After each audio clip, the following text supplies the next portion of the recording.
자, 조국 후보자 청문회가 지금까지 상황을 보면 열리기 어려운 분위기로 지금 흐르고 있습니다. 가족을 증인으로 불러야 한다는 야당, 또 직계 가족은 안 되고 청문회는 더 미룰 수 없다는 여당의 입장이 지금 맞서고 있는 상황입니다. 정치부 김정우 기자와 그 속사정을 좀 들여다보도록 하겠습니다.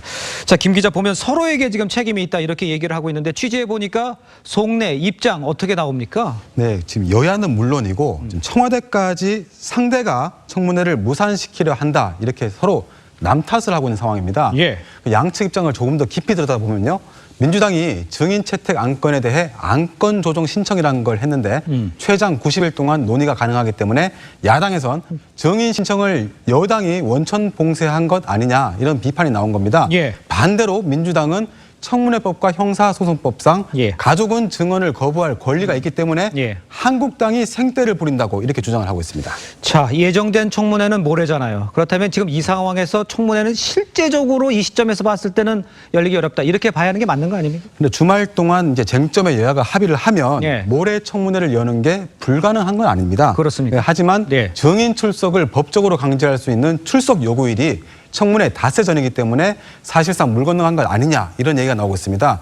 증인 25명의 출석을 요구한 한국당은 핵심 증인을 채택하려면 청문회를 미루는 게 순리란 그런 입장입니다. 예. 다음 달 3일쯤 대통령이 청문보고서 재송부를 요청하면 최장 열흘 정도 여유가 생긴다는 논리입니다.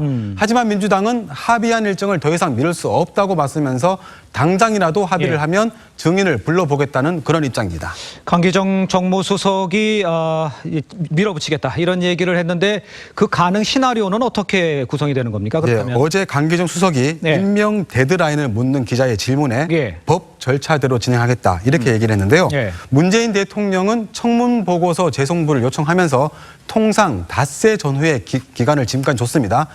강경화 외교부 장관의 경우 만 이틀, 일수로 따지면 사흘 동안 주고 다음 날 임명을 강행한 바도 있습니다. 예. 근데 문 대통령은 내일부터 금요일까지 6일까지 태국 등 동남아 3개국 순방을 떠납니다. 그래서 청와대 안팎에선 다음 주까지 어떻게든 청문회 과정을 마무리한 뒤에 어허. 9일에 임명, 10일에 국무회의에 조국 법무장관 참석 예. 이런 시나리오도 지금 나오고 있습니다. 예. 문 대통령이 순방 중에 전자결제로 임명을 제거할 수 있다는 얘기도 나오는데 두 시나리오 모두 어떻게든 추석 전에 예. 조국 논란을 마무리 짓겠다는 뜻으로 읽히고 있습니다.